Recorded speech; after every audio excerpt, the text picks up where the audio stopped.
ஒருத்தன் போவான் ஒரு கோயிலுக்கு, எனக்கு ஒரு காரியம் நடக்கணும், நான் உங்களுக்கு ஒரு கிடாய் வெட்டியிருந்தேன், ஓகே.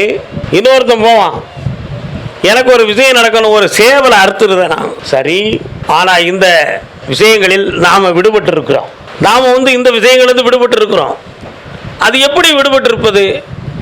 கடவுள் என்பவன் எல்லா உயிரையும் காக்கும் சக்தி பொருந்தியவன், எல்லா உயிர்களையும் அரவணைக்கும் தன்மை உடையவன். அந்த வடிவத்தை தான் கடவுளின் பிரதிநிதியாக நம்ம வழிகாட்டு மாளிகைப்பற கருப்பசாமி நம்ம கும்பிட்டுக்கிட்டு இருக்கோம். அதான் உயிர் பலி இல்லாத உத்தமனே போற்றின்னு நம்ம சொல்லுதோம். நம்ம சாமிக்கு உயிர் பலி கிடையாது.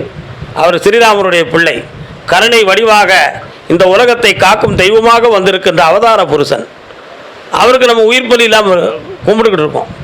ஆனால் மற்ற இடத்துல நம்ம சில கருப்பசாமிகிட்ட போய் நான் உங்களுக்கு கிடாய் வெட்டிருந்தோம்ங்கிறாங்க, உங்களுக்கு சேவல் அறுத்துறதுங்கிறாங்க. அதெல்லாம் எப்படி இது நடந்துச்சு அப்படின்னு சொன்னால் தவறாக நினைக்கக்கூடாது. மனிதன் கருப்பசாமியுடைய பேரை வச்சு ஒருத்தர் பிறந்திருப்பார், நீண்ட காலங்களுக்கு முன்னால் அவர் மறைந்திருப்பார். குலதெய்வத்தின் வழிபாட்டில் அவரவே தன்னுடைய கருப்பசாமி தான் குலதெய்வங்கிற பேரில் அவர் மறைந்து போனவரே நினச்சி கும்பிடுவாங்க. அவருக்கு என்னமெல்லாம் பிடிக்கும்? கறி பிடிக்கும், சுருட்டு பிடிக்கும், வேட்டி பிடிக்கும், இப்படி ஒவ்வொன்றா பிடிக்கும், பிடிச்சதெல்லாம் வச்சு கும்பிட்டு பழகிருப்பான். அப்படி உள்ள இடத்துகளில் தான் அந்த உயிர் பலிகள்லாம் நடக்கும்.